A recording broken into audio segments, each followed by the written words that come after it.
Hello, this is Robert Picardo, the holographic doctor from Star Trek Voyager, and Commander Woolsey from Stargate Atlantis. If I only get in Star Wars someday, I will have made the trifecta. And you're listening to Kneel Before Pod, because you are smart. Kneel Before Blog presents Kneel Before Pod.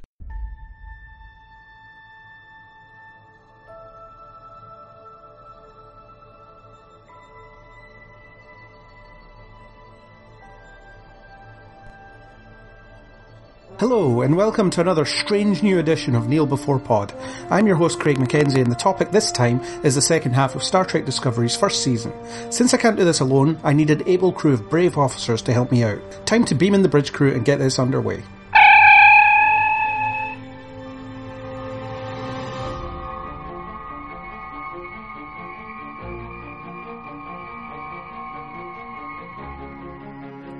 And welcome aboard, Chris. Thank you for beaming me in. You're welcome. How was the beam in? It was alright, though I'm pretty sure I had a full moustache and beard before I beamed over. So can you, I don't know, beam my moustache back, please? That's just a consequence of transporting across universities. I wouldn't worry about that. Oh, right, okay. I'll suppose I'll just grow it back then. I mean, it's only taken me, 28 years to finally get the stubble that I could call a moustache, but, I don't know. And it looks like the transporter has lost the rest of the guests. So but there was like 8 of us. There was. Everyone is now dead. So whatever. Yeah. Makes 100th podcast easier to organise. We did have an entire bridge crew, but they're all dead now. Yep. So it's going to make running the ship a little harder, but They've all been merged into one being of multiple consciousnesses. Consciousi. Let's go for consciousi. They're dead. Let's just simplify it. All right, fair enough. Beamed into space, perhaps. Who knows? Well, I mean, technically, you're always beaming into space, but I hear it's the new way to go with getting beamed into space. Yeah. Well, space is everywhere, so technically no matter where you go, you're beaming into space. It depends if that space has an atmosphere and gravity and stuff. Occasionally I like to beam to the space in between space. Space in between spaces. Like Ant-Man. Yeah. No, he's like between the molecules. Anyway, we're digressing already. So, Star Trek Discovery has finished its first season, its inaugural season, and 15 episodes of stuff that can be talked about. We already talked about 9 of them earlier on. You were on that podcast as well, so we can save the what did you think of season 1 chat, or first part of season 1 chat. So, what were your spoiler-free thoughts on the second part of season 2? I think it continued its good form. I really enjoyed the beginning of the season, and I think it sort of carried on. Yeah, it carried on really, really well. Special effects were fantastic throughout. I think the action continued. I liked the fact that it wasn't sort of standalone stories each week. I liked the arc, or the arcs, I suppose we should say in this. So yeah, I enjoyed the second half. I'm the same. I thought it was a really good second half. One thing I'll get onto is I thought the last 2 episodes were somewhat disappointing. For reasons that are plentiful, but generally speaking it was good. I like the character-driven approach. Michael Burnham's a good character who seems to have the universe revolve around her, which is both good and bad for her, I suppose. The other characters were good. There was maybe a few too many shock reveals. They like a shock reveal in this show, it turns out. Without going into spoilers, I won't say any more than that. But yeah, it was good. As you said, the special effects were lovely. Good action. Set design was great. People will have their misgivings about that, and I respect those misgivings. But personally, I don't care. I think it looks great and should be updated for the modern era. So yeah, that's my thoughts on season 1, part 2.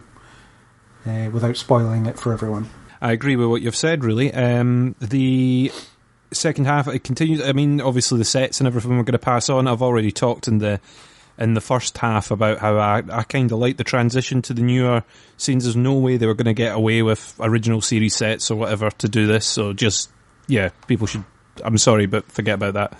Yeah. And the new style sort of continued through a transition to a whole different thing that I've not really seen in Trek before. I know it's been in other things before, but a new bit. And I agree with you about the last couple of episodes. I mean, they had a lot to try and cram into those last 2 episodes to give everyone the resolutions that they wanted by the end of this. I won't spoil it yet because we've not beamed into the spoiler section or done our bit. So, I agree with you. I think it was a bit of a rush to finish kind of thing where they went, all right, we need everyone to be in this position by the start of whatever we want to do next. And it kind of went boom, boom, boom, boom, boom. And then that was it. Feels a bit like that, yeah.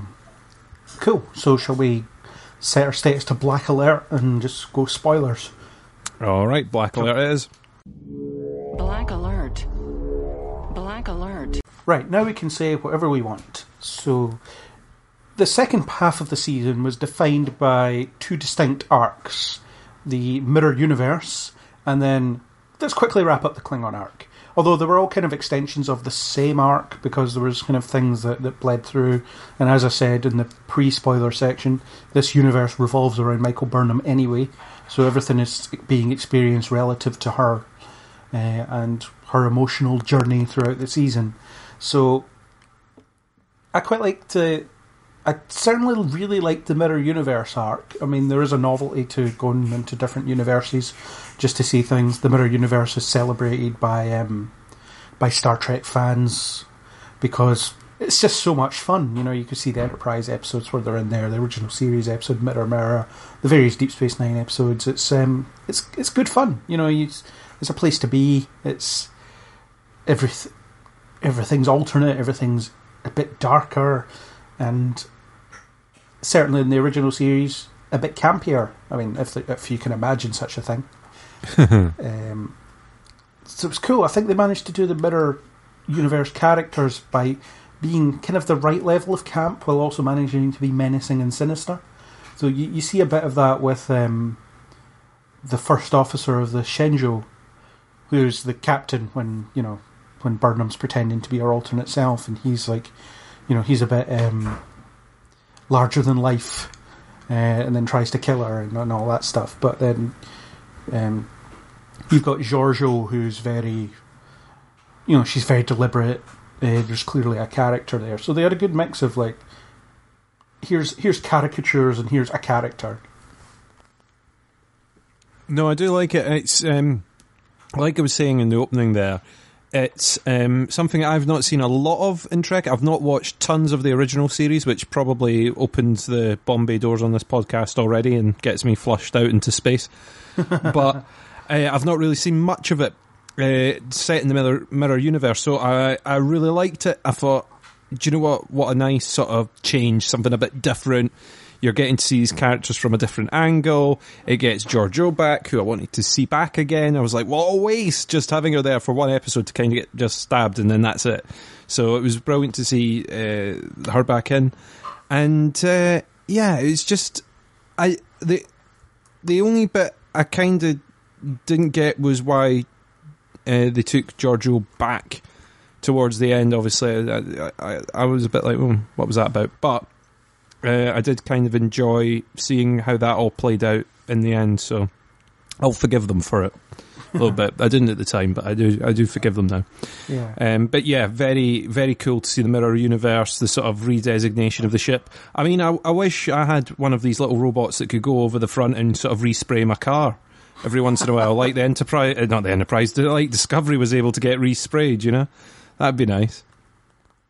Yeah, that would be cool. You could hide all those crimes that you commit in your car. I know, a bit like sort of the license plate. Grand Theft Auto. I mean, I was thinking of getting the dents and scratches out, but I suppose hiding all the crimes as well is an unexpected benefit. Yeah, well, they have that multi-purpose worker bee, don't they? So they can just repaint the hull anytime they want. It's pretty cool. So the Mirror Universe arc started off, obviously, as soon as it all began, and what you had everyone getting used to the fact we're in an alternate universe that has this Terran Empire. You know, everyone's racist. Everyone who's not human is subjugated by the Terran Empire. So you see Saru as a slave and all that, and more importantly, the Shenzhou is still in service, which is a very personal problem for Burnham because she watched the thing be destroyed. Or not really destroyed, it was just kind of sitting there. They just didn't bother to salvage it, which is a bit strange. But it's out there, it's up and running. She's managed to become a captain in this universe. It's all very visceral for her because she realises that her potential, in theory, has been fulfilled, or is on its way to being fulfilled in this particular universe. And all she had to do was be murderous and evil. So that's a message. Yeah, set your sights high and be evil. I don't know. I have a theory that we, as in we right now, are living in the mirror universe, judging by the way everything's going. It could be. That's a good theory, actually. Yeah, there is some happier, idealistic universe just around the corner. We just haven't been able to get there yet. Yeah, we're heading towards the Terran Empire. That doesn't make me feel better when I'm here, but maybe some freak transporter accident will take me over there at some point. Yes. It would be nice. Yeah, I'd like to see where the successful Chris McCrell's got himself. He's ruling the radio. Ruling the radio. All radios. Yes. Yeah. Okay. Why not? Yeah, it could be. Could be. Meanwhile, I'm just the one here that's been beamed in without my evil beard to show that I am in the wrong mirror universe. The wrong universe. Yeah. Yeah. The thing about the mirror arc is, although I do feel like this with all everything about this show, is sometimes it's a little bit rushed. So what you had was, within one episode, you had them processing the fact that they were in an evil universe, finding out a little bit here and there about their counterparts, and then it doesn't take long at all for Burnham and Lorca to make their way over to the alternate Shenzhou. So that's... So a lot to happen in a single episode. I mean, it wasn't even so much a single episode. It was about the first half of that episode. Yeah. That they go, oh, we're in a mirror universe. Oh, our ship is, the Discovery is still the Discovery, but in here it's ISS Discovery. And Tilly's captain, and the uniforms look like this. And it was like everything was done within that half of an episode. They pretty much had the whole thing up and running. Yeah. I think like the kind of digesting where they were was good enough for one episode, but then you only have 15 episodes. So I wonder if I don't know, if the 15 episodes, if those 5 episodes could have been, or 6 episodes could have been devoted entirely to the mirror universe and fleshed it out a bit. Because there's no need to wrap up the Klingon War this season. That can continue. Because it just felt like we need to move on, we need to do this quickly. And, what you had was a lot of missed opportunities. Things that I was so sure were going to happen, such as the Mirror Burnham turning up alive and well. Seeing what the ISS Discovery was up to in our universe. Meeting Captain Kelly, for instance. Yeah, no, there was a few bits like that. The sort of tropes, the usual suspects that they didn't do, and I'm on two minds about that. One of which is, I like that it's not predictable that way. It didn't sit there and go, right, okay, we now need the evil version or the duplicate version of this character to turn up at this really inconvenient time to completely wash away the plan. We really need the other Discovery to be running about doing this. They went and they stuck to the thing. And I've read online, and I kind of agree with it in a few ways, that the episode climaxes in Discovery are almost what would be season enders, season finales in other Trek shows. That, oh my god, we're in a mirror universe, would be, right, okay, let's wrap that for a bit. And then that would be it for the end of that season, and it would be an entire season's worth trying to figure out the next bit or moving on from the next bit. Whereas this manages to fit these things in as sort of the end to a standard episode. Now, that either means it's going to set a pace that is never going to be able to keep up, and that might explain some of the problems that we had towards the end, where, they're trying to finish too many things too quickly and it sort of falls over itself a little bit, and things that should be given greater significance are almost washed over really quick. You know, you don't have time to process it, and it doesn't give the characters on screen time to process anything. It's like they've got to move on because we need them now to get on to this next bit. Yeah. Otherwise, we're never going to finish on time. We need to keep going, you know. So, yeah, I get exactly where you're coming from with that. Yeah, I mean, the thing is, I get the need to not be predictable and things like that, but sometimes being unpredictable means that good drama gets washed away. So the thing is, you know, I don't consider it a good thing that they didn't show the ISS Discovery. I consider it a fundamental gap in storytelling. You know, because you had these you had this thing established, this thing set up, and they never pull the pin on it. You know, it's just sitting there as a thing, and then you get an offhand comment about, oh yeah, that was blown up. Oh well, no problem. You know, and then Burnham, she's presumed dead. Now we all know in every other science fiction and fantasy show and any other show that we've ever watched, presumed dead means will come back later. Oh, I've already said on many podcasts, show me the mutilated corpse before I believe they're dead. And even then, I will still doubt the fact that they're, you know, anyone that falls down a well, off a cliff, disappears off screen, gets shot in the head, and people walk away assuming they're dead. I'm like, yeah, they're coming back. Because every sci-fi show does it. Unless you see, you know, the disembodied corpse, they're coming back in a later episode. And even then, it doesn't stop them coming back in a dream or an evil clone or a twin brother or sister that you've never seen before that appears back, you know? Yeah. I think that Mirror Universe counterparts not coming back is probably something that should happen. I mean, the thing is, it's one thing to hear about the alternate Michael Burnham, but it's quite another to see her, you know? And there's a relationship she has with Mirror Georgiou that you don't get to see. The relationship she has with Lorca that you don't get to see. You're told all about it. And it's like that first rule of writing, show, don't tell. You know, and they don't show us, they just keep telling us these little things. I do think they've left it open for the possibility in the future. Yeah, you know, doing it next season doesn't fix this season, you know. No, you're right, it doesn't. But the thing is, it doesn't mean it's never going to happen. No. It just means that we've not seen it yet. And I'd like to think the potential is there that they can go, oh, we can pull this back in, we can show this. You know, maybe someone did make it off the alternate Discovery before it was destroyed. You never know. So there's little bits of potential out there for in the future. I don't think that they'll fully focus on it, but I do think there's opportunities for these things to happen still. Yeah.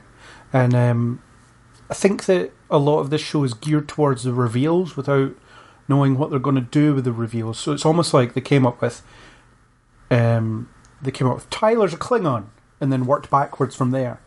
So like the thing is that they drop the reveal and then they do nothing with it. I mean, there's the scene where he tries to kill Burnham. Fine, that's like dramatic and tense, and then he winds up in Discovery, and then like an episode later he gets the Voq personality removed just like that, you know, with apparently no side effects, no subterfuge to it at all. It's just, yeah, Voq's dead now, you've got Tyler, he has Voq's memories, he's kind of Klingon and human, and there's a weird hybridness going on in there, but other than that he's fine. And it's like, what was the point in having the secret Klingon aboard Discovery in the first place? Because he didn't do anything. Yeah, he killed one character and sort of disrupted another activity that was nothing really to do with the Klingon War. Yeah. And that was it. He never sort of fulfilled his purpose, but I suppose, you know, when they were planting him in the first place, they didn't expect for him to end up in a mirror universe. Yeah. They expected him to continue as a sort of double agent for a while. Yeah, you know, I like the idea that the Klingons' plan failed, but at the same time, it's kind of bad drama, isn't it? Because you've got this grenade that they just set off in the middle of it all, and then that was it. Nothing happened. You know, it's like, oh, it's fine. It was a problem for like half an hour, but we dealt with it. And now the Voq personality is gone completely. Yeah, I would have liked to have seen a bit more sort of sabotage or things going wrong and maybe not knowing who was to blame up until, that scene, and then you go, oh, he's the one that's been slowly in the background, this has been going on all this time, and or even a little bit more. Oh yeah, it's been obvious, but it's still, you sit there and go, oh, there's a little bit of doubt. Oh, it could be. Oh, why, and all this sort of stuff. But then, yeah, like you say, once it's thrown in, the grenade is used essentially once, and it's removed really simply. Now, don't get me wrong, once again, exactly like we're saying with the mirror universe thing, someone can overwrite that at any moment and go, oh, turns out the personality re-established itself and we don't understand how this works, and potentially. You'd like to think they'll go, right, okay, maybe we did that too quickly, but we'll just carry on and it'll be a thing now. He'll have the memories and he'll be useful as a spy or as a, translator for the next wee while, Although it was the post-Voke personality removal thing was pretty good, because I like the fact that Tyler, for some reason, Saru gives him free rein on Discovery, because that's what you do with a guy who snapped a doctor's neck in one fluid motion. You just put an ankle bracelet on him and let him get on his way. Fine, whatever. But the feeling was it wasn't him. I get exactly where you're coming from. It was him. It wasn't him, but it was him, and anyone looking at him would know it was him, physically him, that did it, but not actually him. Yeah, I do follow what you're saying. But I did like what they did with him afterwards, going, where do I fit in? He's sitting there going, I have his memories, I have my memories, I have my thoughts, but I've also got bits that he remembers. Where do I fit in? The Klingons won't want me because I'm not a Klingon. The humans don't want me because they don't trust me now. What do I do? What am I supposed to be here for? And I think it leaves his character, or left his character, definitely in an interesting position to go in. And I like how they handled that. It's another one of these things that's resolved a bit quickly, till he goes over and eats with them, and then suddenly everyone's crowding around him, willing to eat with him again. Yeah, maybe it's a bit too happy-clappy and too quick a resolve for that, but I'll deal with it. It's fine. Well, I liked that moment because it's one of the few moments in the whole season where they feel like a crew. You don't really get that impression because they don't. One of the good things is they don't focus on the bridge crew, but one of the bad things is the longer it went on, the more I wanted to see a bit more of Detmer and that robot lady and Mr. Reese, and there's others. I can't remember their names, but that's the problem. I don't know who they are. Other than fire, yes, Captain. That was their contribution up to that point. But the thing is the fact that Tilly goes over and sits with them because she's a sucker for hard luck cases. She imprinted on Burnham pretty quickly, and so she goes over and sits with him to show support, and then everyone else goes over and shows their support, and it's like, this is what Starfleet is all about. Second chances. It's about, it's about forgiveness. It's about all that good stuff. It's about being better than your prejudices, and that's what they did. They all put it aside because here's a guy who's confused about who he is, and we can help him. Which is a nice contrast to the way Burnham was treated in the early part of the series, where nobody wanted to be anywhere near her. Some of the crew came from the Shenzhou, so they had a reason to resent her, and almost it puts Tyler in Burnham's place, where she was at the kind of start of the series. But then the difference is the crew have become closer to each other and more accepting of these things. They've learned and grown. Exactly what I was going to say there. They've kind of learnt through their experiences with Burnham why maybe they shouldn't be so quick to judge, quick to condemn, quick to isolate these people in the end. So I do like that. And do you know what? The fact that they've not focused round the bridge crew has been a little welcome break, to be honest. Having Michael Burnham or Burnham sort of as your conduit, but not always dead centre. It's as much as, obviously she's the core of the show, she's not always been the main focus character, and they've left us all going, oh, I want to find out more about that bridge crew member and that bridge crew member. What an introduction for them. Even if next year they go, do you know what? Yeah, we're going to find out more about the bridge crew now because this is what we're going to do with this particular season. Then I'd be quite happy with that, because what an introduction to seeing how they work and what they've been through to get to that point, I think. Yeah. And we might move to a universe that doesn't necessarily revolve around Michael Burnham. We might move to something more akin to an ensemble piece.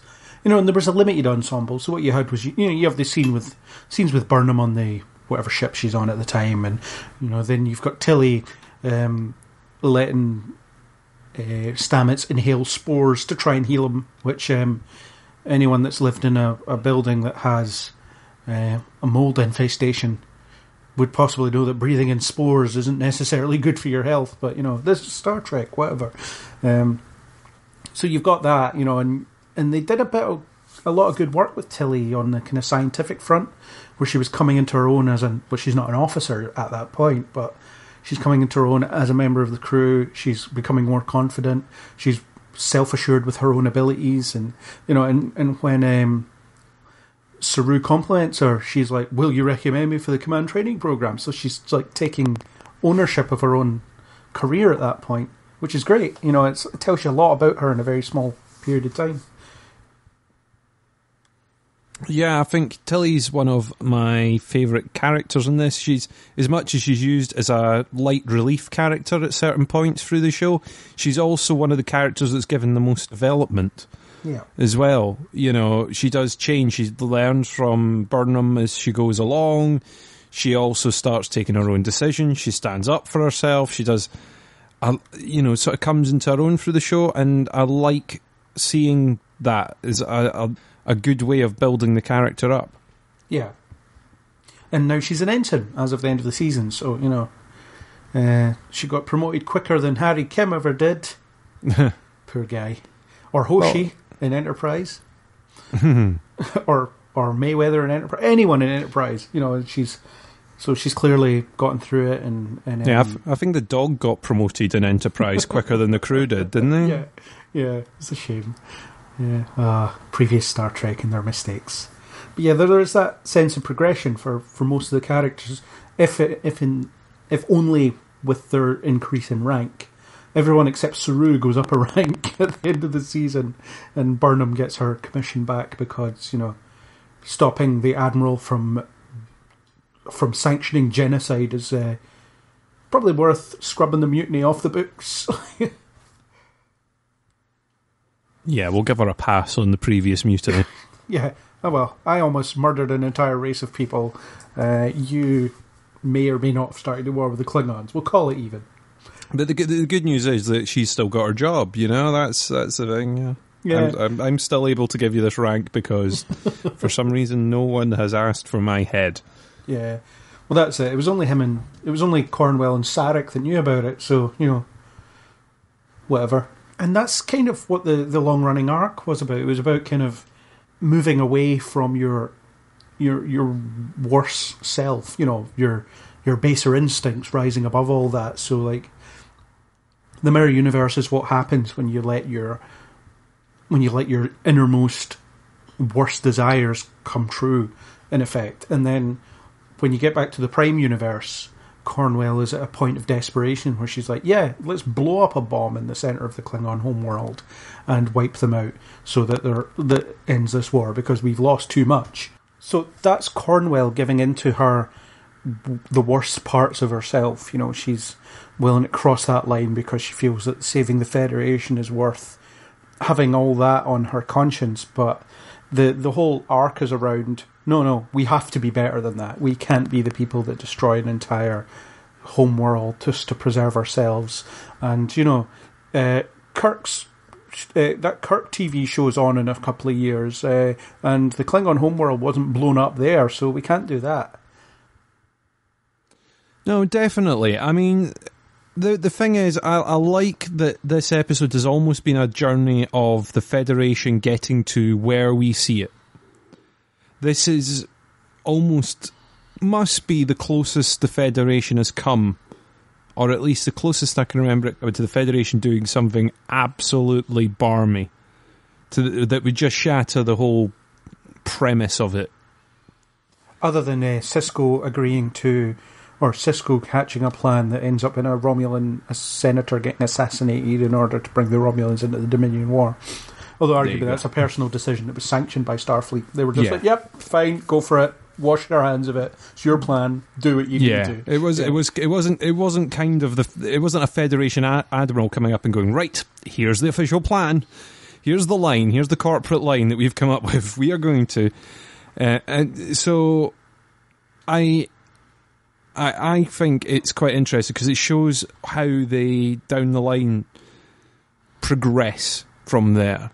When you see how close they come, and ultimately a lot of episodes of Star Trek are along the lines of, oh, we could do this thing, we could stop this thing from happening by using our overwhelming power to destroy an opposing side that we don't like, or, you know, it is a mighty military force as much as it is one of exploration.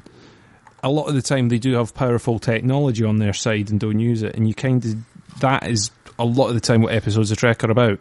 Yeah.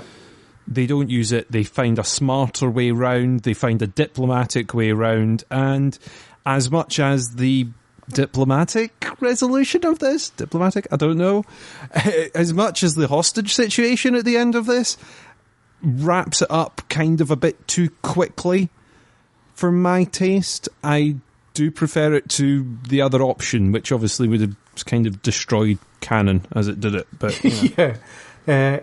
I do actually quite like the idea of that solution that was kind of, the best bad idea they had in a sense. You know, it was like, okay, this bomb is sitting in the, in the centre of the Klingon homeworld.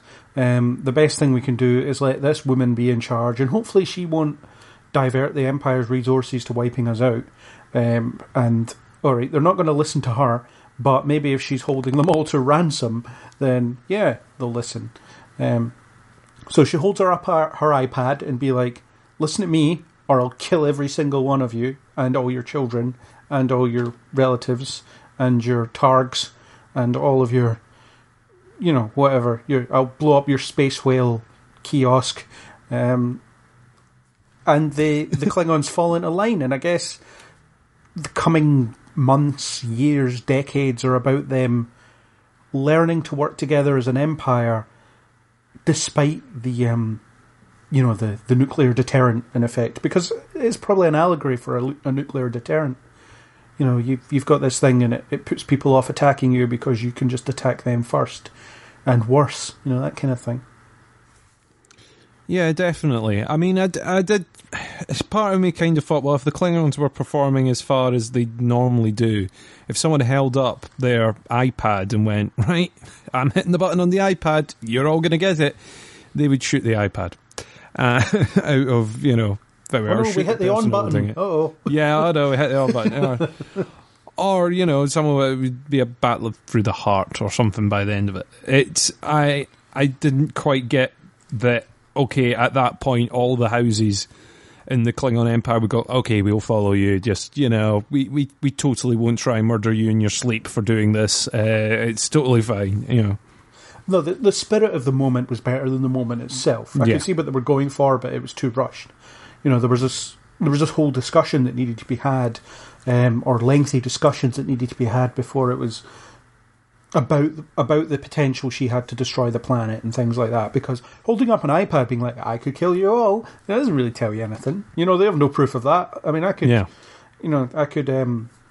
I could walk up with my I don't have an iPad, but I could walk up with my Android tablet and be like, look, if I press this button, all of the traffic lights in Edinburgh will go green and you'll all die. And they won't be able to prove that I can't do that unless I press the button.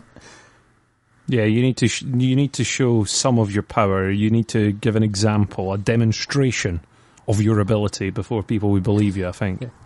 Is there a chance the bridge fell down on its own? No. I'm sure that was in either The Simpsons. It was The Simpsons. It was a Hank Scorpio episode. Maybe it collapsed on its own. No. Mm-hmm. So there's that. There's that kind of nuclear deterrent thing. You've got the Tyler being a bridge between the two peoples, which I think is quite interesting. and it's an interesting idea. It's not executed terribly well because you haven't really had that conflict brewing inside him for that long, ever since the reveal. So it's wrapped up in a neat little package because they don't want to tell a war story in season 2, but it is very quick. Those last 2 episodes are super quick. No, the last 2 episodes are rapid in their solutions. It does not linger for a second. Yeah, and one issue I had was with the way that Georgiou was handled, or the mirror version of her was handled. I can understand why Michael was a bit conflicted about how to deal with her, because it represents this mentor that she betrayed, and looks exactly like her, acts a little bit like her now and again, but there's enough differences there. But then you've got this thing where the episode that led up to her being beamed over to Discovery, that was very much geared towards she's the lesser of two evils, and she is redeemable in some way. But the thing is, I couldn't help but remember that she was eating a Kelpian a few hours ago. Yes, and that was something that was like, I know she's the lesser of two evils. Maybe she isn't. I mean, as much as Lorca wasn't going to quite go, right, okay, let's sort this world out. I've seen how the better half live. Let's tidy this up. I don't think that's what was going to happen once he was, Emperor. No. So, yeah, I do kind of get it, but at the same time, I have no sympathy for that character whatsoever. The fact that she's now roaming about in Federation space with a freedom pass, or a free pass to do what she wants almost, is a little bit, like, okay, that isn't quite the reward she should be getting, but, fair enough. Yeah, and the idea of, let's put her in command of Discovery and she can lead us into battle, or she can lead us to Kronos, and that's like, I was almost shouting at the TV, this is a really terrible idea. And the thing is, it's one of those, it proves to be a terrible idea almost immediately, where it's, where they talk, I think it's Detmer talks about the Klingon home world, and she's like, don't talk about it like that. You either call it the enemy planet or whatever, and she immediately ingratiates herself as like, okay, this is not Georgiou. This isn't her at all. And it also doesn't work because the Discovery crew are bound to know who she is because they were just in the mirror universe. Well, you'd think, there's a massive suspicion there that this isn't quite the conveniently placed Georgiou. And also, anyone could have led that mission. Yeah. Really could have led that mission. That was not like, do you know who we really need? Who we really, really need is that captain we had a while ago. Remember the captain you all thought was dead? Well, here she is to lead us to war. It's like, no, that's, I mean, it's fair enough. You've got Michelle Yeoh for the last 4 episodes, so you're going to use Michelle Yeoh in the last 4 episodes. But like, a lot of it didn't quite hold up. The Discovery. If Cornwell had just said, we're going to need a bit more savagery in the captain's chair to deal with the Klingons, and here's the most savage person we've got access to, that's fine. I mean, I get that the bridge crew weren't aware of Georgiou's presence because they never saw her or anything like that. But like, other than the transporter chief, so I guess it's kept a secret from everyone except the transporter chief, because he beamed her back. Yes. So right, you shut up or we'll just kill you or something. I don't know. Or else. Yeah. So I think the whole, right, we need a savage in command. She's a savage, so therefore this will do. And everyone around her should be like, this is a really stupid idea. Like, you have Saru whispering to Burnham, she's not standing up for Federation ideals. It's like, well, what did you expect? She's a Terran. Yeah. She ate one of your people a few hours ago. Yeah, well, I mean, I think on the same hand, if she had been sat locked in her crew quarters for the last couple of episodes and then only maybe taken to the planet or escaped at the last minute during a battle or something, we'd have been talking about how she was wasted in those last few episodes. Possibly. So I am glad that she was used, but I think they probably could have got away with saying, this is the Emperor, she's the most savage person that we've got available, she's here to advise us on the final battle. Yeah. And she's going to be part of the away team that goes down. Yeah. I don't think they needed to pretend to the crew that this was their long-lost captain. Yeah. all those caves on Kronos they were hiding in. We're going to jump into this cave, then map the planet. Oh, this cave doesn't let us map the planet. Oh, we'll need to go to another cave and do it that way. Yeah. Oh, I was slightly confused by the minutiae of all that of that plan. Yeah, I don't like to question what happens when you just sort of conveniently drop a starship into one of these hopefully big enough caves, and then it's able to automatically compensate for the sudden whelm of gravity against it without it plummeting into the rocks. Yeah. Well, it managed. It managed it very well. Clearly, Detmer is one hell of a pilot. Yep, he is. She's the one with the metal bit on her face. Yes. Although not in the Mirror Universe, where she's the first officer of the Shenzhou, who likes beaming people into space. See, yeah, I want to know more about these people. I'm interested in the bridge crew. I think maybe they're all terrible actors, who knows? But I don't think that's the case. I think they're probably good. But yeah, next season we might find out more. Yeah, I need to straighten the characters out of my head on the bridge. Yeah, I know at least, I know one of their names. No, two. Detmer, Reese, I know who they are. And then there's Robot Lady. Her name begins with an A. Robot Lady. And then there's some other lady. I can't remember her name. And yeah. Whatever. We'll find out more, perhaps. But the Georgiou relationship with Burnham was quite interesting, because you had that whole, there was the mother-daughter from her end, and then there was the potential of, or the lost potential, and the mentor-mentee relationship. And then I really liked the scene between Sarek and Mirror Georgiou as well, where it's like, we have both raised Michael Burnhams, and mine's better. It's like, Vulcans do not gloat, but mine's better. Yeah, very neatly done. And do you know, I think in the last podcast we did about Discovery, we were questioning sort of why Sarek and why. But do you know what? He's been quite a good character throughout.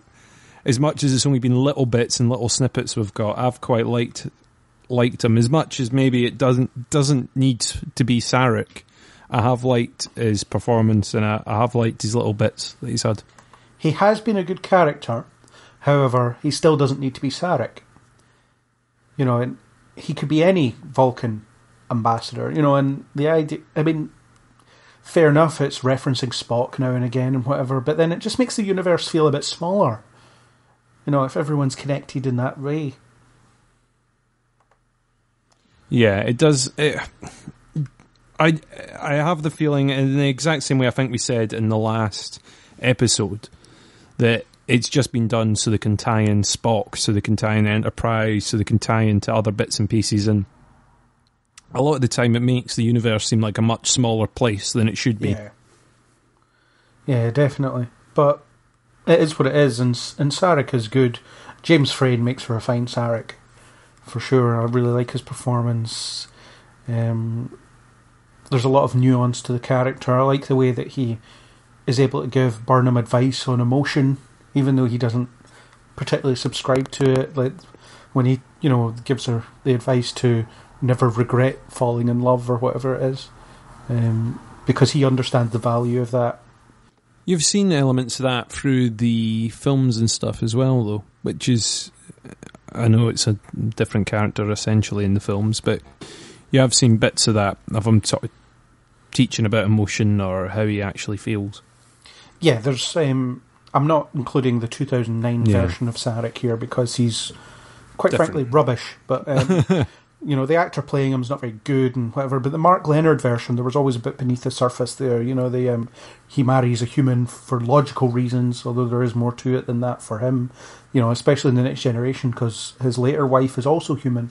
So it's clearly he's doing that for more than logical reasons. He has ideals and ideas that kind of transcend sort of Vulcan, the Vulcan way, and it's interesting in that respect, and the fact that he has chosen to raise a human like his daughter and take into account her emotions, although her emotional, or his acceptance of her emotional being or state of being is the more recent thing, based on their kind of trippy head episode, from earlier in the season, that kind of helped him understand her a bit more. Understand that she is not a Vulcan.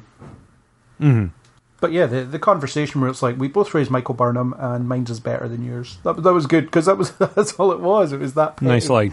Yeah. It wasn't quite as direct quote, but it was good. I really liked it. I really enjoyed that. And I like the mother-daughter dynamic that Georgiou tried to forge with Burnham, even though it wasn't her Burnham, and the difficulty they both had accepting the fact that the expectations they had for the person in front of them couldn't never be met because they're not the same person. And that one episode where they work together almost tries to make you forget the alternate self part of it, and like I said, tries to make Georgiou redeemable when she isn't. But I think that's deliberate because you're seeing it from Burnham's perspective. Yeah, I do. I get that. I'm interested to see what that character does next. She is going to crop up again. Whether she crops up again in season 2, or if they've got a long game plan for what they want to do with her, then I'm all for it. Yeah, or she might just turn up depending on Michelle Yeoh's availability. Yeah. Just as a recurring menace who shows up every now and again and helps them with a particular problem or whatever. Who knows? We don't know what's going to happen in season 2. It could be anything. On to another reveal that they had, because this, as I said, this show loves its reveals. The fact that Lorca was from the Mirror Universe all along. And I actually think they did a really good job of seeding that, because throughout the season I was like, Lorca's a bit of a swine, isn't he? He's always manipulating people. He's always he doesn't really care about morality, all that stuff. But I put it down to the fact that he just has different ideals. He's a bit like Churchill in the sense that good for war, not good for much else. So he's a Starfleet captain that's a warrior, fine. And then it turns out he's from the Mirror Universe all along. And then you start thinking back on certain things. So clearly he found out the prison shuttle that Burnham was on, and was like, I'm going to go get her because I'm going to need her for my plan. Tilly, I'll get her out of the academy because I'll need her when I get over to the other universe to carry the cover a bit longer. Stamets, this spore drive looks cool. I think we'll be able to use that to get back, bring him aboard. It's like the way he manoeuvred people into certain positions to help his plan, and you can sort of see the way he would have, the thinking behind where he placed people. Except Saru, I don't understand why he would have picked Saru as his first officer. I think a first officer that was easy to manipulate, almost. Yeah.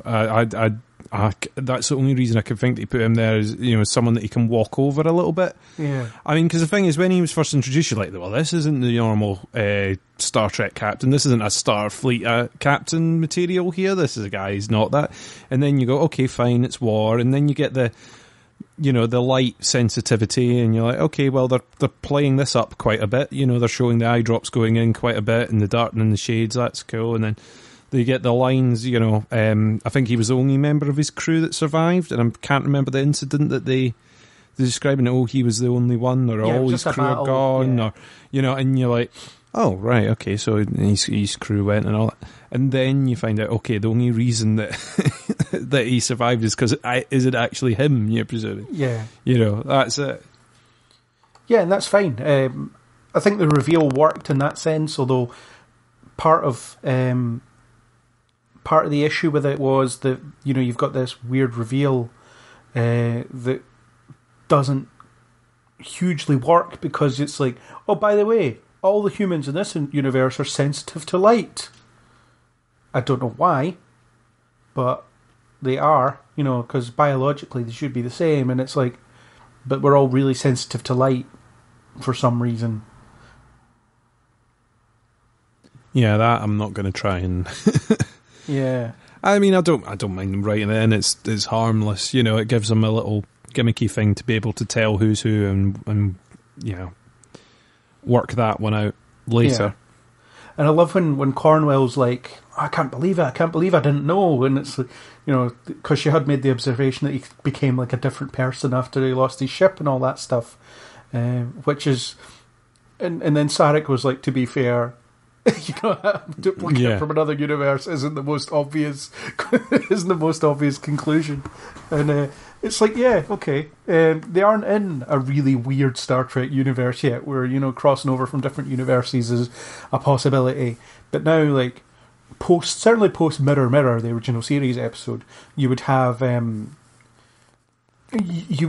the possible sort of that test, the Mirror Universe test. Are you a duplicate from an alternate universe? Because they classify Discovery's trip to the alternate universe, obviously. Yeah. Because of all the weird crap that happened there. And I like the idea of we're at war, we can't have people wondering if their loved ones are alive in another universe and then trying to get there. I don't know how they would go about getting there, really. It's all by accident.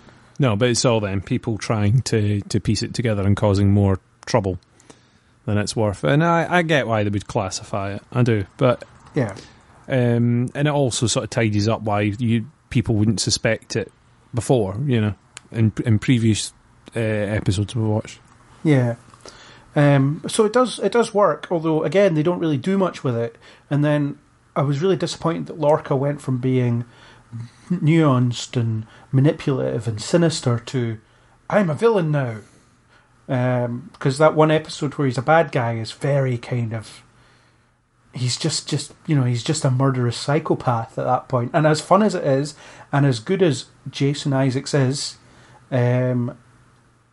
it's not the Lorca that we've seen, and it's not the villainous Lorca that I wanted.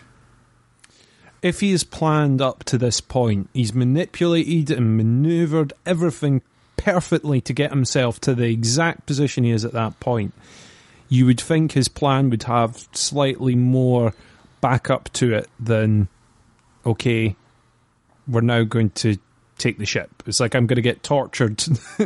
Yeah. This close. And then that's when we strike. I think he would have been more difficult to take down in the end than that episode gives him credit for. He should have been a recurring menace, or even finished on the throne by the end of that, with Discovery escaping maybe, or him in an escape pod and Discovery getting away. I don't know. I did like the idea that Lorca might be like a freedom fighter. Georgiou's the evil one, he's the good one, and he's done a lot of things he might not be necessarily proud of to get to that position. But he was just mental and evil, and it was like, okay, which one's less evil? And then, well, at least Georgiou's told me the truth so far, whereas this Lorca has lied to me since the day we met. There's that. So there's that issue. But I think it would have been more interesting if he'd been, like I said, some kind of freedom fighter. Someone who wanted to free the Terrans from the tyranny of the Empire, who was sympathetic to aliens, something like that. It was rather than just being, he's just like the next bad thing to be in charge. I mean, they can't have him overthrow the Terran Empire because it needs to exist, at least until Kirk is there, and then Mirror Spock ruins it afterwards. But it shouldn't be. I don't think it should have been that simple. I don't think he should have turned into that kind of mustache twirling villain, as I've said. Yeah, I would have preferred, like you say, if he had come back and went, right, I've been to the universe where this Federation exists and it's kind of awesome and it all worked really, really well, so we're going to work from the inside and we're going to overthrow this regime and let's get it. But it wasn't really that. It was just, I'm going to be totally evil. And when I get to the throne, I will be equally as evil. And it will be even worse, I mean, I liked that bit where Burnham was like, all you had to do was ask and we'd have helped you get back. That's who we are. It was quick. Sorry, she did just kind of say exactly what was on my head at that time. It was like, well, arriving in that universe, would he not just go, oh, I need a hand here? Or he'd have been thrown in a padded cell. This guy's gone so crazy with grief that he thinks he's from another universe. But they seem to figure out the quantum signature problem pretty quickly, so, it might not take that long. I don't know. But he's dead now. Definitely dead. He was stabbed through the heart and thrown into the mycelial network, which a lot of people out there seem to think. He'll get sucked into that and return somehow, which isn't impossible. Maybe he's that green spore that lands on Tilly's shoulder. Who knows? I'm hoping we'll see Prime Lorca at some point, because they dismiss that again. You know, because they do the whole Ion Storm thing, which is a reference to the original series episode. That's how they accidentally switch universes, by trying to beam off the ship during an Ion Storm. Or beam onto the ship during an Ion Storm, which is pretty much what happened there. So Lorca switches places with his Prime Universe counterpart, because the Baran's in an Ion Storm.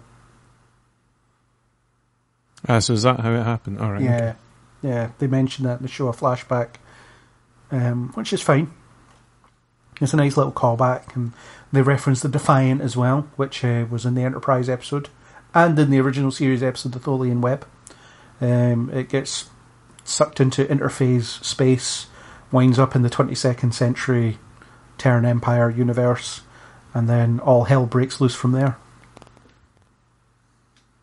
In case you didn't know. It's all on Netflix. It's all on Netflix, yeah. Have a bit. See, of the thing is, I've watched. It's not that I've never watched the original series. It's that I've not watched all the episodes. Not that there's that many of them, but I've not watched them all. Watched tons of the other 79 ones, of them. That's quite a lot. Yeah. About 30 good ones, as Fry says.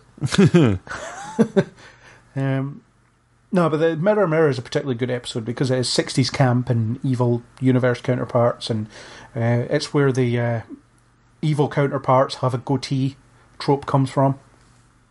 Because Spock has a goatee, and Sarek had a goatee, of course, because in the Mirror Universe, all Vulcans have beards, except T'Pol, which would have been weird, although I would have found it quite amusing. All Vulcans, especially the women. She has a bigger beard than everyone else. But yeah, so we kind of had a bit of Lorca was kind of subdued throughout most of the arc because he was in the agony booth for most of it, which was some really good acting on his part, where he just sounded like, where his voice was quivering and all that. It presented the appearance of someone that had been horribly tortured for a long time. Yeah, very long torture. Yeah, and then obviously it was all part of his plan. And you get an appearance of the Mirror Landry, who died after 2 appearances because she decided to annoy a murderous tardigrade. That's a good way to get killed. But I couldn't tell if Mirror Landry was any more evil than the other Landry. So yeah, I mean maybe all Landrys are the same. They're all evil. Yeah. I don't know. I enjoyed it. I thought it was handled well to an extent, and then there were other bits that were a bit too quick. And I think that, like I said at the beginning, kind of covers this series as a whole. There were some things that they gave a lot of time to. There were other bits that they went, right, okay, we need to rush and finish this. We couldn't think of where else to fit this in. We've had no space because of everything else we're doing. Quickly, let's tie this up and move along. Yeah.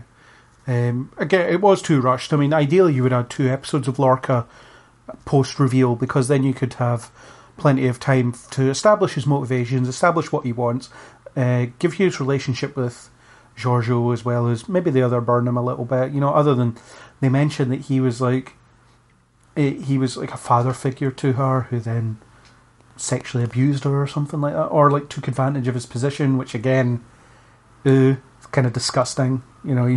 Was he the Harvey Weinstein of the Mirror Universe? There's a lot of parallels there. I mean, there was something very Trumpish about him when he talked about making the Terran Empire great again. Yeah, yeah, there was a little bit of that, or something like that. I don't think the word was great. I can't remember what the word was, but yeah, it was that quote, wasn't it? Terran Empire first. Yeah. So it was good, and I liked seeing him like ham it up. Though it was good fun. And some of the fights in that episode were amazing. Like, I liked that corridor fight with the first that I can think of sign of automated turrets in Star Trek. It's a nice thing to set in motion now, isn't it? It's put the automated turrets in now, give them more of a fighting chance. Great. Yeah, and you got to see Michelle Yeoh do some amazing fight choreography as well. It was just it was a. I think I said in my review it was really entertaining but really dumb. And when I was watching it, it was one of those episodes where I was like, oh man, this is amazing, this is perfect, this is great. And then I was on the bus to work and I was like, hang on a minute. No, that's not. And wouldn't they have had these turrets everywhere, not just in that one convenient room? Surely they would be all over the place. And No, surely only corridor on the ship. Only corridor with it. All those shields. Wouldn't it be useful to have those shields for the ship? No. We put them in that one room. She's got that one device with the shield on, and then that's it. Yeah. Okay, let's say they hacked their way around all the other ones, and, these ones were just being controlled locally, and that's why they were the ones that worked. But, still. Also, the ship that size, you're like, there were a lot of guards on board. Lots of guards. Yeah, anyway. We'll let them off. Yeah. You end up overthinking it, like we do a lot of times in these podcasts. We sort of break them apart to pieces until we go, okay, that was stupid. But do you know what? Great corridor fight. A couple of really good fights in there, including the one in the throne room towards the end, the sort of back-to-back fight and all that. I was up for a good back-to-back fight. And, And then meanwhile, you had Discovery trying to work out how to get home, and it's like, okay, we can destroy this thing because it's killing the entire universe. So they had to save the entire multiverse. Which is like, wow. Those up the stakes a little bit there, yeah. Yeah. Those stakes are just insane. It's like if we don't stop them mining the mycelial network, then the entire multiverse will blow itself to smithereens. And it's okay. Right, okay. Environmentalism message, perhaps, and I much prefer the whole. Okay, we need to destroy this. We need to stop them hurting the network. That's fair enough. I think the whole multiverse is at stake thing is a bit much, but it's entertaining, and there's a lot of technobabble flying around, and the crew are all pulling together to get themselves out of the situation. Yeah. There was a very almost close to Voyager moment where I thought they're going to have to destroy the thing that's going to get them home at this point, and it's going to be all right, now we've got to stay here. It was very close to that point. Well, I thought they were going to do something where it was like, let's close off this network. It'll never be able to be used again. Yeah. Or at least, look, our spore drive no longer connects to it. Something like that. But who knows? Yeah, I mean, I even if they go to the conclusion of going, listen, this is too dangerous, look at what it does, you need human navigators in order to do it, we can't risk people doing it that way, it's got all this, all these risks associated with it, we're going to classify the technology and no one's going to look at this again. Yeah. Although it was pretty ubiquitous, everyone knew about it. Everyone knew about Discovery, the Klingons knew about Discovery, so it's I suppose people would forget about it, or it might be just consigned to some engineering textbook somewhere. We used to have a spore hub drive that we could use, but it needs a human being to navigate it, and we never figured out how to do it. Not in a million years. I mean, you would think with when Voyager gets stuck in the Delta Quadrant, they're like, can we really justify hooking someone up to this? Could we just maybe build our little one jump? One jump, we'll only do one, we promise. Yeah. And technically we could, use Neelix as the guinea pig for it, but although the implication is it only works in charted space, doesn't it? They have to have like some kind of chart, they have to know where they're going. So like the Delta Quadrant was uncharted by them when they got out there, so it wouldn't really help. I don't know if it's like you need to know where you're going, or you need to have an exact point where you're going, but do you need to know what route you would take? I don't know. Well, it seemed like Stamets at least had to know the coordinates he was aiming for, and you have to know that those coordinates are safe, because what you've got is Starfleet will have determined in uncharted space we can safely drop out of warp in these coordinates. Because, we won't fly into a sun, we won't get hit by gravity wells, whatever, all that sciencey stuff. But with the spore drive, I think it's because they do suggest that it only really works for them because they know where they're going to. So they couldn't jump to Kronos because they know where it is, but they don't know they don't know enough about it. So they needed to find that. They needed that map to find the cave to jump into. It wasn't like Stamets could just find the cave while he was on his way. Yeah. Yeah. Okay. That's my headcanon anyway. I think it was kind of hinted in dialogue, but it could explain why Voyager couldn't get home in 5 minutes. Yeah, I mean, there's still potential in a future season for them to explain why it's, the network's tapped out in some way or altered in a way that stops them ever using it again, Yeah. I think it's a pretty rushed explanation. We need them to be using conventional warp drive because we never have this in later Star Treks. So Stamets is like, yeah, they don't want to use humans for this anymore, but I can still do it, but I'm happy to just fly the old-fashioned way. But you can see they'll get into dire straits next season. We need to be across the quadrant in 10 seconds. Let's do this just this once. There's no way we can escape this current situation that we were in. Oh, Yeah. wait. Yeah. Let's dust off the spore drive once again. But, I don't know. It's a cool piece of technology, and it was a bit different. It was a bit of new Trek tech for us to play with for a little while, and I really like the effect of the ship spinning before it jumps and then looking like it's dropping out of something when it appears. That was cool. Yeah, definitely. I think that was well done. And actually, I ended up quite liking the ship design in the end. Oh, I still hate the Discovery design. It looks awkward from any angle. It looks a bit clunky, but I kind of liked a little bit of it. Yeah. The spinny bit's cool. Let's go for that. The spinny bit. Put in moving parts, and Chris is sold. Yeah. Yeah, I just don't like the design very much. I like the Shenzhou design. I think that's a really nice little ship, but not the Discovery. No, I keep thinking it'll grow on me, but I said that about the J.J. Abrams Enterprise, and it never did. So, because that ugly ship. Yeah. So there was what other reveals were there? I think that was it.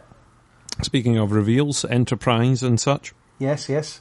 The final scene gives us the USS Enterprise, which is, I suppose, the final reveal of the season, and it's the final scene. But yeah, the setup.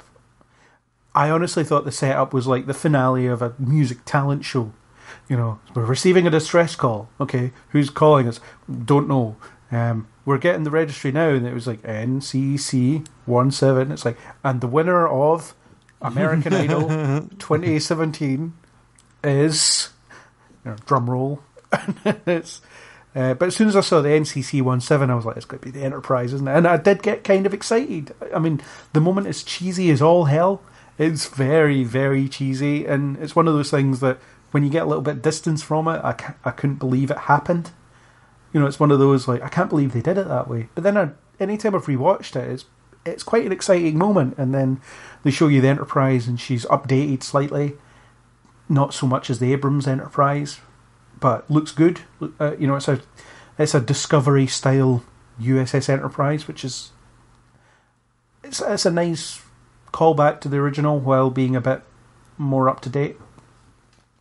No, definitely. And I think it was a neat reveal to sort of end on, a little sort of hint at what's to come potentially. But yeah, liked it. Yeah, and the thing is, do you think they're going to capitalise on this and give us a 2-part story with the USS Enterprise next season, where you have a recast Captain Pike, a recast Spock, a recast Number One, as she was known in the cage, and all those characters? Ooh, I don't know. I think they might. It would be awfully annoying of them to just jump to several months later, kind of thing. So yeah, I would like a couple of episodes, or it'll probably be a bit of token service in there. I think, I'll give it a bit of fan service for an episode, maybe 2, and then they'll disappear off. But you've got the possibility of these characters cropping up again, or the Enterprise dropping in again later on. Yeah. Here's what I don't want to happen: Captain's log, stardate, whatever. We had a great adventure with the Enterprise. You wouldn't have believed what happened. Wow. What an adventure. Sadly, it's all classified and I can't put it in this log. But if you want to read more about our exploits, there is a novel that has just been released, written by whoever, that details the adventure we had. Oh, how great it was. And we get to have Spock without bothering to assign an actor to him and all that stuff. Yeah, I don't know. I whether we'll get to see Spock, I don't know if they'll hold that back or not. Do you think they'll back up a truck of money to Zachary Quinto's house and say, you want to play Spock again? I think they might. They might. Whether he'd be willing to do it or not, I suppose if it's a truck of money, probably. Yeah. Come along here, put the ears on for 2 days, will you, and film a couple of these scenes so you appear on a hologram.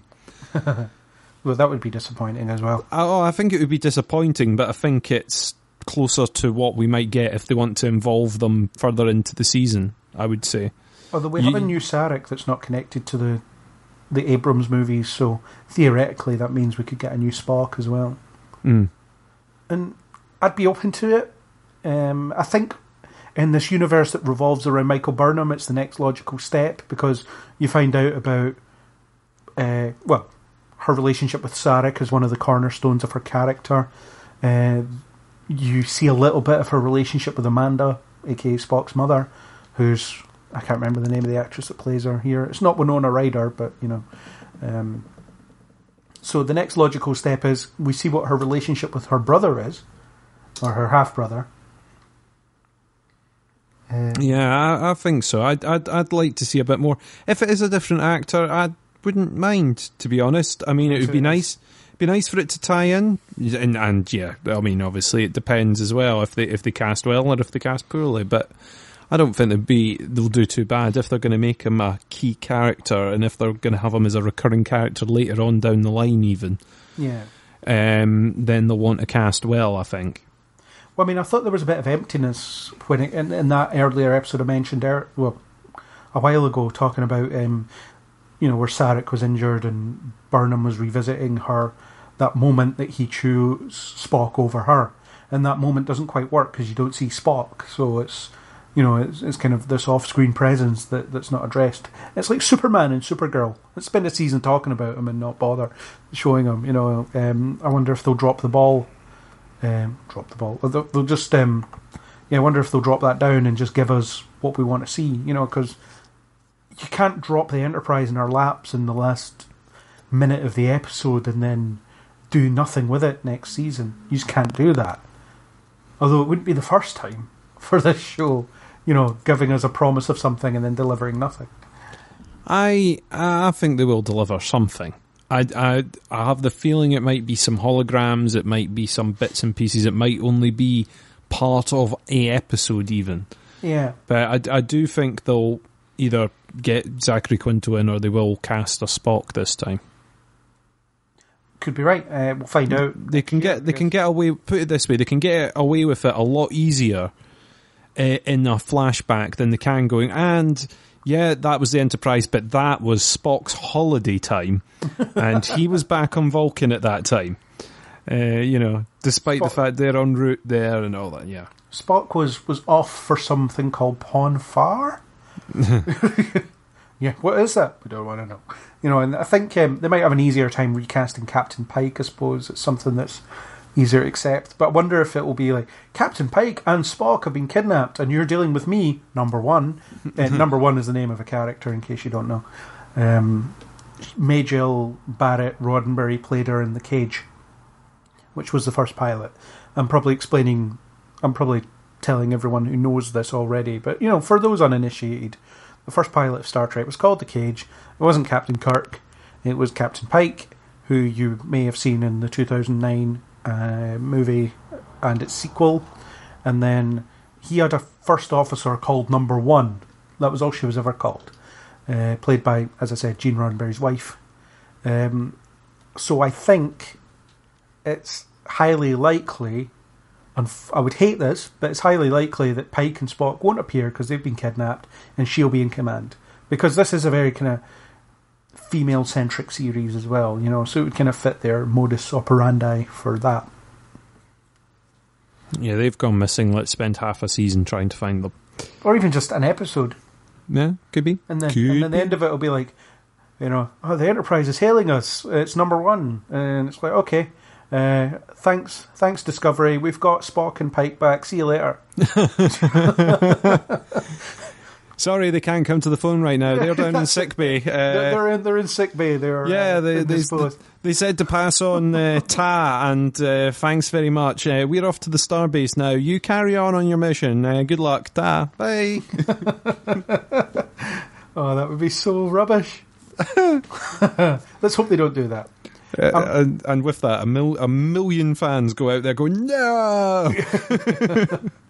I think anybody that was on the fence about Discovery prior to that point, they'd be done. That would just be like, how dare you? Yeah, jeez, ridiculous. But no, we get to see the Enterprise. Proof that you can redesign it without it looking like complete crap. I'm sensing some emotions in there, Craig. It's almost like, Yeah, I really don't like the J.J. Abrams iteration of the Enterprise. I was kind of happy to see it blown to bits. Moving away from the final scene, there's a couple of characters we didn't cover. What did you think of the handling of Saru? I like Saru. I thought, at first, I was like, well, there's not really much to this guy, and he's a bit, and then he kind of comes into his own towards the end. He gets his one sort of standalone episode that I can't remember the name of, where he gets taken over by the alien species, and I can't remember the name. The Pavans. The Pavans, that's it.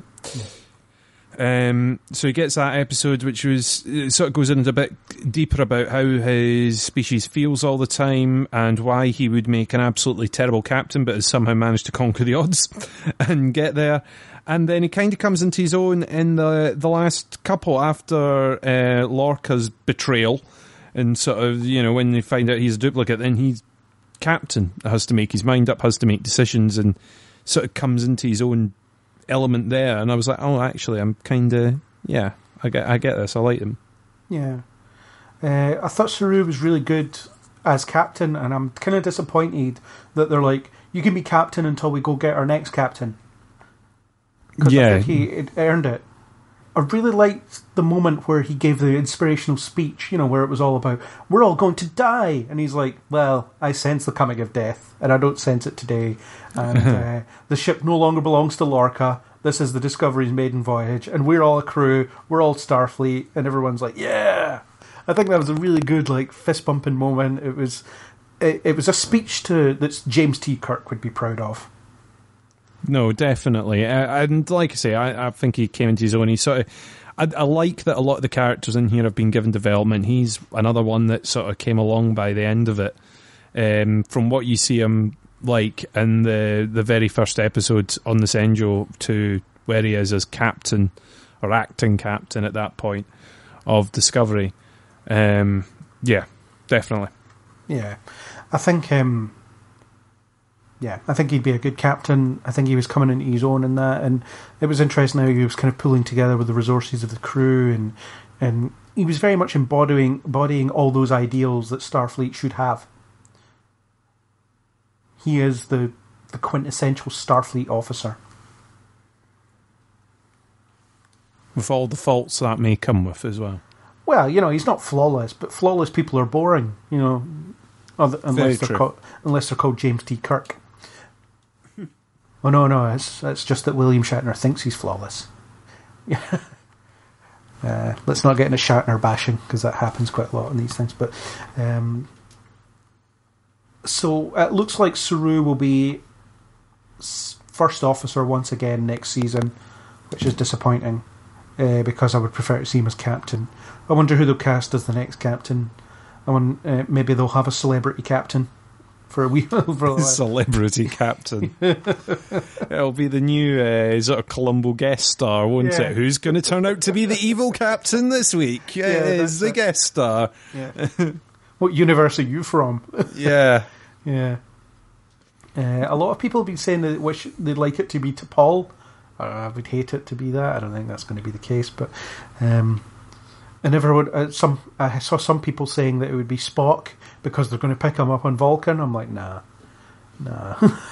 He's not going to be the captain of Discovery. That's not going to happen. But Saru did do a lot of good stuff towards the end.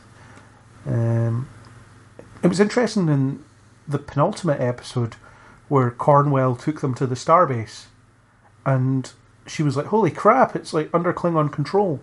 And then it's Saru that's the one that says, "Get us out of here," because like we're in the middle of Klingon space now. Well, he sort of watches his commanding officer at that point just fall to pieces, going, "Oh my God, what have I done? There's nothing happening. What would I do? Where do we go? What do we..." Doesn't give any orders whatsoever. And you're like, "Yeah, step in at this point, Saru. Step in at this point. Now. And then he finally does, and you're like, "Oh, okay, thank God for that." Yeah, so he'd be a good captain. And I think it'd be a nice learning experience for him as well. And you could have Burnham be his first officer, and maybe that will eventually happen. Who knows? But we'll have another celebrity captain for a season who turns out to be from the future or something. And what's the twist on the captain this year? Tune in and find out. Who knows? Stamets was another character that they did quite a lot with. I mean, he was kind of zonked for a couple episodes, but then he hung around in the weird headspace and talked to himself, his evil self, and then had that nice goodbye with the kind of representation of Hugh, his boyfriend. Yeah, which was a nice goodbye, and it reminded me a bit of Barry in the Speed Force in the Flash. Mm-hmm. It had that kind of vibe, It did, definitely, and I like that it was simple things like, I want to brush my teeth and chat with you in the morning, I want to keep going round this loop and pretending as if I don't need to go back. Yeah, it was like Nick said in the last one, that's a really striking image, because it tells you a lot about those characters. They're, you know that they've been together long enough, that they have a nighttime routine, that they are comfortable with each other, and it delivers a lot of information in a very short period of time. And I know a lot of people were annoyed when Culber was killed. There's a trope in fiction that the internet has coined burying your gays. So what happens is, you have these gay characters, these openly gay characters, and then you just kill them. And one notable example of that was in Buffy. Spoilers for Buffy. But there's a lesbian character in that who's just killed for kind of what appears to be no reason at all. And it also happens in The 100. If you've seen The 100, spoilers for The 100 if you've not. Where they kill Lexa. Yeah, Lexa. And it's just at the point that her and Clark get together as well. So it's almost like it's a shame that they lent into that trope. It is a bit, and you do sit there and go, did it need to be that character? It could have been any of, and we've already said about the anonymous bridge crew that we want to know more about. I still think it would have had an impact. Like the anonymous medical staff that seem to be kicking about as well. The anonymous medical staff that we're going to find out more about later, the anonymous bridge crew that we've been seeing in the background. I think if a couple of them had been killed off and found in a corridor, it would have had the same or a similar impact ultimately than killing Hugh off. But it does give Stamets this emotional sort of roller coaster, this reason why he wouldn't want to go back. He would want to cling on to that point, and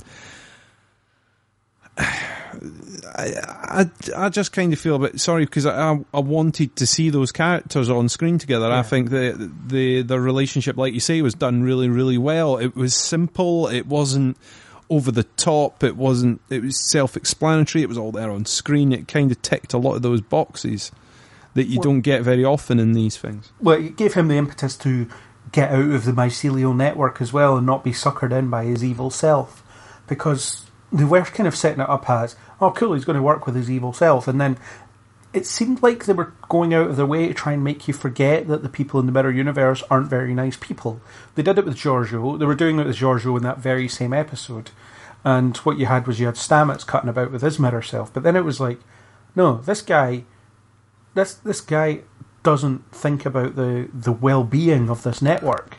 He just wants to use it for what he wants to use it for, and he wants to use the other Stamets for what he wants to use him for. And it's all very self-serving, it's all very sinister, and the whole thing about our Stamets is he has to realise that, no, there's a better way. And again, it ties into that arc of, not giving in to your darker nature. It's about finding that a better way, and he finds that better way by essentially communing with the network through the memory of his dead man, and that's ultimately what gets them home as well, because it gives him the advice that he needs to get home. Which makes me wonder, is the mycelial network sentient in some way? It suggests I'm highly convinced that it is. I think so. There is some sort of otherworldly aspect to it. It isn't as plain as... I think your comparison to sort of the Speed Force thing isn't too far wrong. You know, it isn't purely science-based, almost. You know, It's not that. And that is almost one of the transitions that Stamets goes through throughout the series. You know, he begins and examine it in this very scientific way, and then finally finds out it's this animal that controls it. Then he becomes that animal that controls it, and he feels it flowing through him. It's not a sort of scientific measurement type thing he's doing. Yeah. It's physically interacting with it. And yeah, so I think by the end of it, he's kind of appreciating it for the creature that it is, the entity almost that it is. The consciousness, maybe. Yeah, it's sort of difficult to describe, isn't it? I think my favourite visual sequence in the entire season was the terraforming one. I thought that was just beautifully handled. It looked amazing. I really liked the idea that they put so much money into realising something that was purely scientific in that respect. So they were creating life, they were making stuff grow, terraforming a planet to create spores, and it was just a great, uplifting, excellent moment to watch. Yeah, I think that was done. I mean, I've got to say, a lot of the graphics that they've done in this have been brilliant. Oh, yeah. Have been absolutely great. I mean, you can see why the show was delayed slightly if they've been sitting there going, right, okay, we've got to sort of go over these CGI shots, and if we do this one, we've got to tweak this one, and we've got to make this look more... I think, you know, you can see that they've spent some money on the screen, and it's great. $8.5 million per episode or something like that, yeah. Woo! Yeah. Although the visual effects people or the directors or whoever really liked zooming in through windows. They did it so many times. I think it's because it's something that you never used to see that much in Trek, so like, oh, well, we'll do this because this is different and the technology allows us to do this easily now. Yeah. Yeah, well, the difference between the Star Trek series and the films, or at least broadly speaking, is the fact that, you know, for the films, they generally made shots just for that film, so therefore you could have different looking shots of the Enterprise or whatever ship they were on for that film. And in this, there's that approach as well. But yeah, the zooms through the windows, they got a bit numerous towards the end. It's like, all right, I get it. You're able to transition seamlessly from outside to inside without me noticing that there is any kind of join anywhere. But do something else, please. And you know, in old Trek series, what you had stock footage of the Enterprise at warp, the Enterprise dropping out of warp, the Enterprise flying through space, or whatever. Orbit. Remember the orbit. Yeah, standard orbit. There's a different planet here, but we've seen this shot before. Yeah. And that's fine. I mean, for a weekly network-driven TV show, you know, you need that stock footage. But for this, they did a lot of bespoke shots for every episode. You know, I don't think there was ever two angles of Discovery that were the same, really. No, there was a lot of variety in there. Which confirms my hypothesis that it looks hideous from all angles. So, yeah. But I've probably just ruined it for you now if you rewatch it and then you notice the zoom through windows. You'll be like, oh man. It'll be a supercut somewhere now, won't it? Yeah, that's it. Yeah, the window zooms. Sort of like JJ's lens flares. Oh god. Well, they had some lens flares at the start. I'm glad they toned them down by the end. Sick of bloody lens flares. So now that we've kind of exhausted the second part of season 1, what would you like to see in season 2? Or how do you think it's going to go? Is there a defined way it can go? Season 2 won't be a war arc, which will be good, maybe. But what is season 2 going to be, or what would you like it to be? I'm with you, or I sense with you, and I don't want it to be, Klingons are back on the warpath. I really don't want that. I want to see a bit of rebuilding, helping to rebuild, helping to renegotiate and move forward and build this Federation back up. You know, they've taken a hit. So let's see them build in the initial episodes. Yeah, I want something with the Enterprise in, maybe. Let's tie in Spock, let's tie in Pike and all that. And then see where it goes from there. I want to be surprised, and this has pleasantly surprised me in so many ways. So, yeah, I don't want to guess too much, but yeah, surprise me. Come up with something. I think moving away from a defined war arc has a lot of potential to it. I would like to see not a complete return, but something resembling a return to the Star Trek stories of old, the strange new worlds, strange new civilizations kind of thing. Bit more exploring, bit of scientific discovery, but also keep the focus on the characters. So keep it about, what does Michael Burnham think about this discovery? What does Tilly think about this nebula they're in? What does Stamets think about this new species of fungus that he's discovered? And stuff like that. I kind of thought the last couple of episodes in particular, being about morality of the Federation, the morality of Starfleet and what they're supposed to stand for, was almost like them reaffirming their commitment to being a Star Trek show.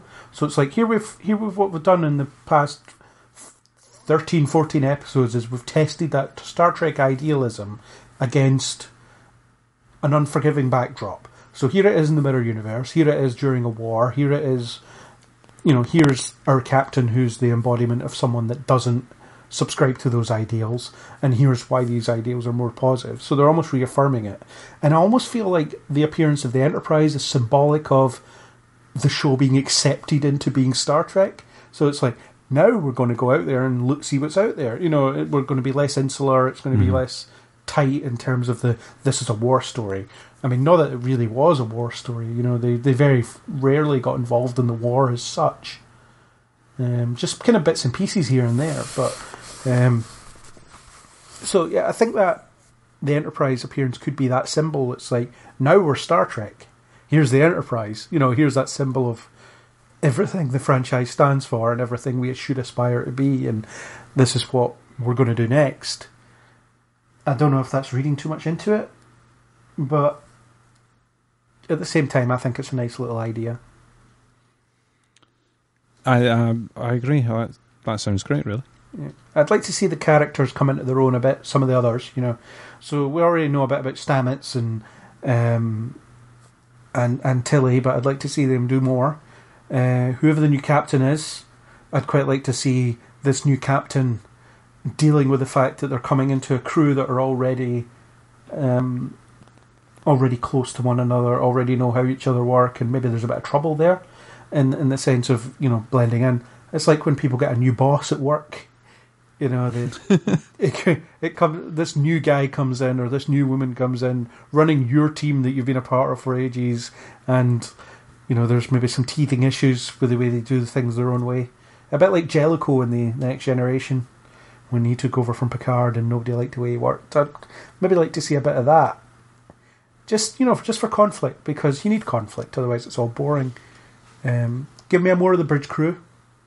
I want to see more of them. Mm-hmm. Maybe another doctor or two.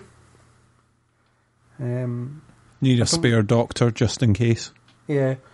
Give us a bit of Tyler trying to help the Klingons be more Klingon. I don't know.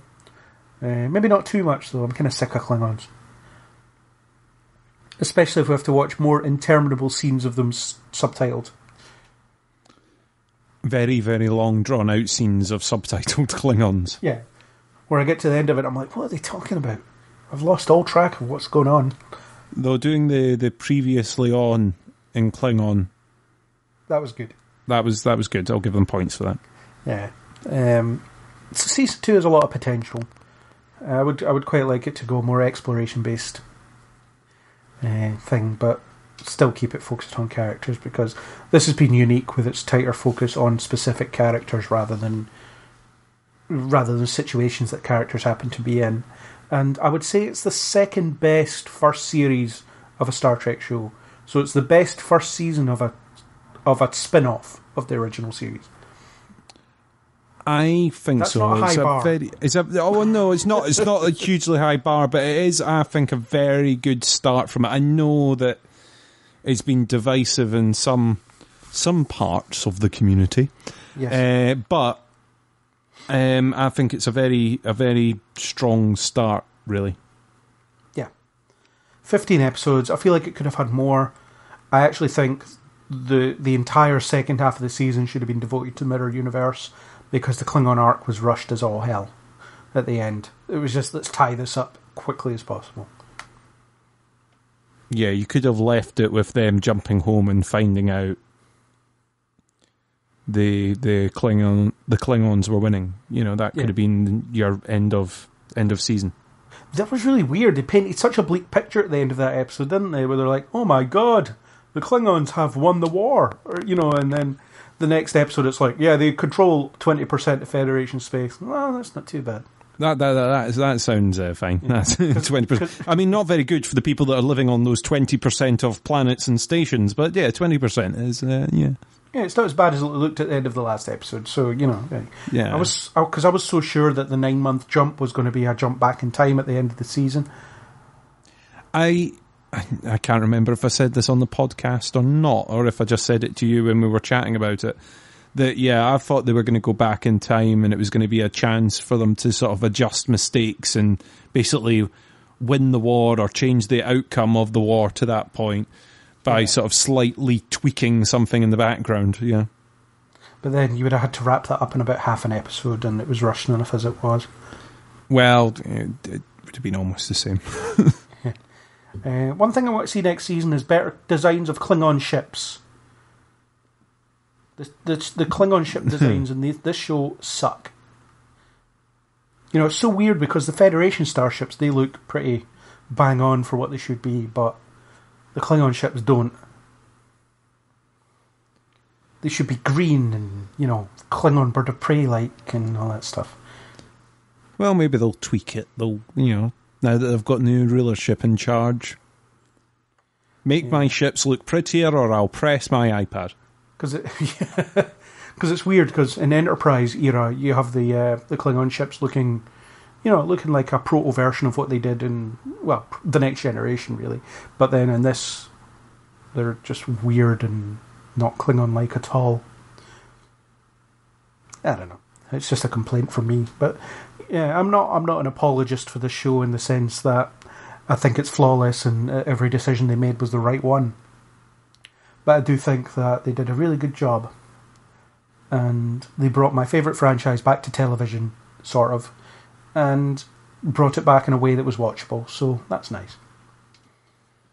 I'm just quite happy. I'm like you. I'm happy that Star Trek's back on telly and they've not made a complete howler of it. So, yeah. A welcome return. It's not perfect, but it is what it is.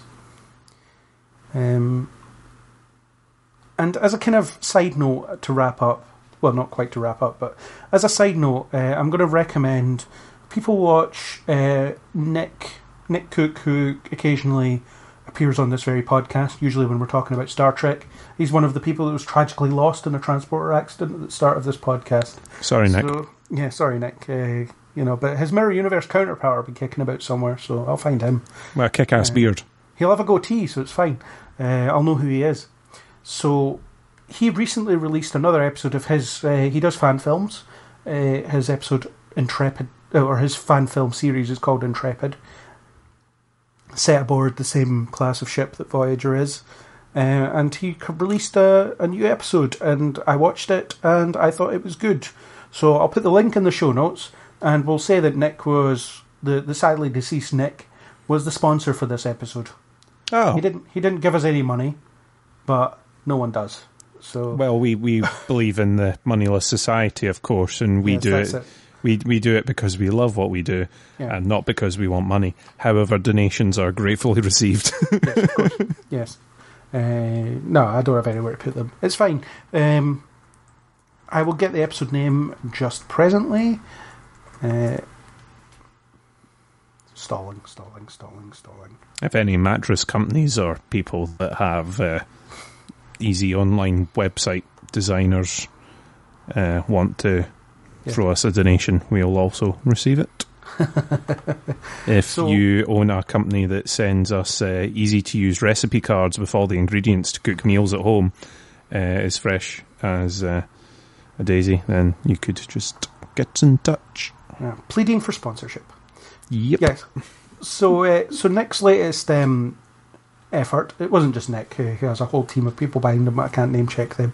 So it's called The Story, and it's very sweet little story. I watched it, I enjoyed it, and I think you should all watch it, because if you like Star Trek, there's a good chance you might enjoy it. And there's a bunch of other stuff, so I'll make sure to link the channel in the description, and you can watch at your leisure. So I just thought I would give a shout out to that. But now that you've suggested it, I will watch it after this podcast. Yay! It's about 6 minutes long, so not a huge time commitment. That sounds doable for me. Yeah, 6 minutes. Yeah. Okay, so have you got any sort of final thoughts about Discovery Season 1? No, I think I'll probably think of something as soon as we stop recording. But no, I've liked it overall. I look forward, podcast drinking game. I look forward to seeing what happens next. So yeah, I look forward to it, and just great to have Star Trek back on TV. I second that. I think it's great. Good show. I miss it. It's the one good thing on a Monday morning that you can think of these days. Well, that I do these days. So it's a shame that it's not currently on. Hopefully it won't be too long into next year. They've said that production starts in April for Season 2, or certainly in the spring. So hopefully we won't get any more delays. Next season will start. We'll get maybe a few more episodes. Who knows? Or maybe better used episodes. I don't know. But yeah, I like it. I like the characters. I don't like the ship design necessarily. It's not flawless, but I do enjoy it. So there.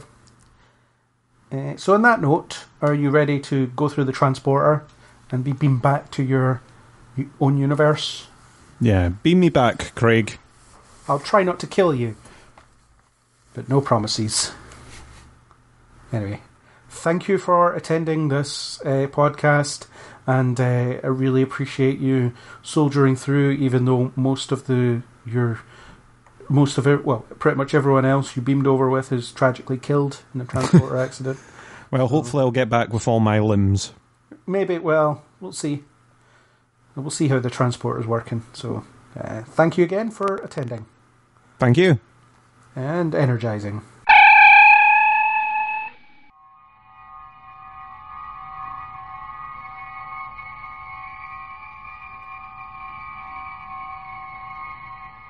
That was our discussion on the second half of Star Trek Discovery's first season. A special thanks to YouTuber Samo Studios for the music heard at the end.